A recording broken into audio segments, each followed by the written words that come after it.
Oh, well then, let's try again. Quiet. Time's up. Thank you, thank you. I'm not going to stand in the middle of this anymore. Daddy, please! Stop it, Dumpling. If I have to blow us up, I'm going to blow us up. This is ridiculous. What the devil are you doing here? Don't be rash, Colonel. Isn't that the first rule of an officer? Never put their men in unnecessary danger? Don't be impertinent. Where's the torch? The pub was closed. You couldn't have gone to the pub in that time. Surely you couldn't. Yes, I did. But it's 5 streets away, Mr. Miller. Needs must when the devil drives. Whatever that means, Mrs. Ford. There's a peculiar thing happening in this room, Miller. I don't know much about art, but I know men. I know a lie in the light and a lie in the dark. Daddy! I don't doubt a word what you say, sir, but I'd like you to vote that you went to the public house. Well! Brinsley, Daddy's talking to you. Why are you shouting, Dumpling? Of course. I was just thinking over for a moment. What's your answer then? I wouldn't agree with you more, sir. What? Oh, that was a very perceptive remark you made there. No one would have thought about it. Individually, almost witty. Well, it was witty. Why be ungenerous?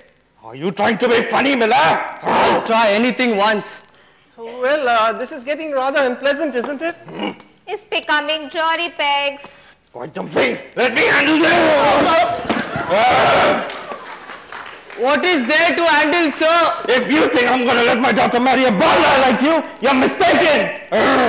Marry? That's the idea. You and this young lady, Bryn? And what's laughingly known as engaged, but of course subject to Daddy's approval. Oh, well, what a surprise. I thought I'll keep a secret. Evidently, and how long has this been going on for? A few months. You old slaboots. I hope you will approve, Harold. Well, you certainly know how to keep things to yourself. I meant to tell you. I really did. You were the one person I was going to tell. Then why didn't you? I just didn't get around to it. But you could have told me anytime. I know. Well, it's your business if you want to keep it a secret. After all, we've only been neighbors for 3 years now. Although I always thought there was more than a geographical closeness between us. Obviously, I was mistaken. Oh, Harold, don't start getting huffy now. I'm not getting anything. I'm just surprised and very disappointed. Oh, Harold, please understand. Well, there's nothing to understand. It'll just teach me not to bank so much on friendship. Silly me, silly, stupid, trusting me. Good God! Oh, come on, Mr. Gorringe. We haven't told anyone, not a single Solly Plagues, really. I don't think we have anything to say, Dumpling, and I'm not sure we will have anything to tell later. We seem to got off on a wrong foot. If it is my fault, I apologize for it. My father used to say, to err is human, to forgive divine. I thought that was somebody else. So many people copied him. May I help you, Miss Furniville? No, thank you, Miss Melkett. I'm just getting myself another bitter lemon. That is, if I may, Mr. Miller. Yes, you may. Thank you. Wherever you are, Miller, Your Colonel. I shall overlook this behavior once. But you have to understand that my daughter is dear to me. If you show me how you can take care of her, I shall consider it most favorably. I can't be fairer than that, can I? No, sir. Most fair, sir. Most fair. Oh, come on, Daddy. Of course he can look after me. His works are going to be world famous. And in 5 years, I'll be like Mrs. Michelangelo. Well, there wasn't any Mrs. Michelangelo. Wasn't there? No, he had passionate feelings of a rather different nature. Oh, I didn't know that, Mr. Gorringe. Oh, Harold, I know I have hurt your feelings. I'm sorry. Well, you haven't. I know I have. Please forgive me. Oh, do forgive him, Mr. Gorringe. Quarreling is Jory. I hope we are going to be friends. Nothing better than having a booze up with a pretty girl, you know. But you haven't been friends yet.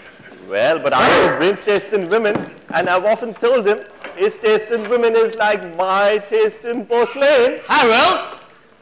Oh, come on, Bryn. Why be modest? I found a photograph of one of his old bits from 2 years ago, and I must say she was pretty stunning in a blousy sort of a way. Who was it then? Was it Clea? Did you know her, Mr. Gorange? Oh, well, certainly. She's been around a long time. Has she? Well, she has. Oh, why am I speaking out of turn? Oh, not at all. I've told Carol all about Clea. Though I'm surprised you call 3 months a long time. What was she like? I suppose you hardly remember her. Oh, why on earth shouldn't I? Because it was 2 years ago and you must have probably forgotten her. 2 years? 2 years ago. Well, now that you mention it, I remember her perfectly. She's not one you could easily forget. Was she pretty? On the contrary, she was rather plain. She wasn't. Well, I'm just giving my opinion. You have never given it before. But I've never been asked. But now since it's come up, I would like to say that she was rather ugly. In fact, she had bad teeth, just like a picket fence, yellow and spiky. And another thing, she had bad skin. She had nothing of the kind. Well, she certainly did. I remember perfectly. It was like pink new wallpaper with a little grey underneath. You're right, Mr. Gorange. I hardly ever saw her. But I do recall her skin. A very strange color, as you say. And rather coarse. Not as soft as the skin of young ladies should be. If they are young ladies. Hey, very coarse. And rather lumpy. Very lumpy. This is disgraceful. Well, Bryn, you never ever really liked her. She was too clever by half. And so tiresomely bohemian. You mean she was as pretentious as her name? I bet she was. In that photograph, she looked like the battered bride done by Lloyd's Bank. What's wrong? Are you all right, Mr. Miller? That's not funny, Harold. What's the matter with you? With me? I'm sure it wasn't the colonel. What wasn't, sir? Clea? Clea? What? I was just remembering her. You all are just talking awful nonsense. Harold, you said some time back that I have a good taste in women. But it had its lapses. Rubbish. She was tender and kind and loyal and witty and adorable in every way. You told me she was as cozy as a steel razor blade. Did I? What I meant was quite different. Utterly different. Entirely different. As different as chalk from cheese. Anyway, when you come to think about it, cheese, isn't that different from chalk? Miller, do you know what you're talking about? You said to me in this very room when I asked what was she like, you said she was a painter, clever, honest and just as cozy as... Steel razor blade. So I said it. So bloody what? So nothing. If this was not touched, I don't know the meaning of the word. From where has all these words of her being kind and tender come all of a sudden? She could be, on occasion, very... Very rare, I imagine. Not rare. Not rare at all. Meaning what exactly? Brinsley, I'm talking to you. Look, you go upstairs. Wait for me there. I'll come in and explain it to you. Now, do you think this is quite the time? Oh God, I wasn't talking to you. What did you say? Well, I think he wants you up in the bedroom, and I can't imagine for what. I'm sure they're up to some plotting, dare I say. Lovers talk, Colonel, lovers talk. Very touching, I'm sure. Journeys end in lovers meeting, as my father always used to say. You are a striking original father, madam. What's the matter, darling? Has something gone wrong? What can't you move? I have moved everything apart from the sofa, which I have covered up. Well, can we have the lights then? Yes, no. Why not? Never mind. Why did you want me in the bedroom? I didn't go away. Charming. I didn't mean that. I'm sure they're up to some more plotting up there. What are you guys doing up there? Nothing, Colonel. I've just remembered. There must be a torch under my bed, which I keep it to blind the robbers with. Why don't you have another drink? What do you mean another drink? I've not had one as yet. Poor Colonel. May I get you one drink? I'll get one for myself. Would you like another lemonade? No, thank you. I'll manage. It's a good practice. Is that what they mean by a blind date? What the hell is going on? Nothing. Mrs. Bamberger is coming to see my work and we got a fuse. Is that a reason for all this furtive clutching? Clea, I can't explain it to you now. Who's that frightful gel? Just a friend. She sounded more than that. Her name is Carol and I have told you about her. The idiot Deb? She's a sweet girl. And as a matter of fact, we became good friends in the last 6 weeks. How good. Just good. And you become friends with her father too? It's none of your business. If you still want to know, they're here to meet Mrs. Bamberger. What is it that you wanted to tell me on the phone tonight? Nothing. You're lying. Ah, here comes the Inquisition. Look, Clea, if you ever love me, just slip away quietly with no more question. I'll come around and explain it to you. I promise. I don't believe you. Please, Clea. Please, please, please. At last I get my decent glass of scotch. Have you got your lemonade, Miss Furnival? Oh yes, Colonel. Thank you. What's happening with Miss Bamberger? Are we going to see her tonight? I think she's run late by half an hour already. Well, Colonel, millionaires are always late. That's their thing. You're quite right, Mr. Orange. I've always imagined them like that. Hands like silk and always 2 hours late. Prince been up there since a long time. What can he be doing? Well, I think he's got Clea hidden in the bedroom and they're having a tete-a-tete. A fragrant suggestion, Mr. Goring.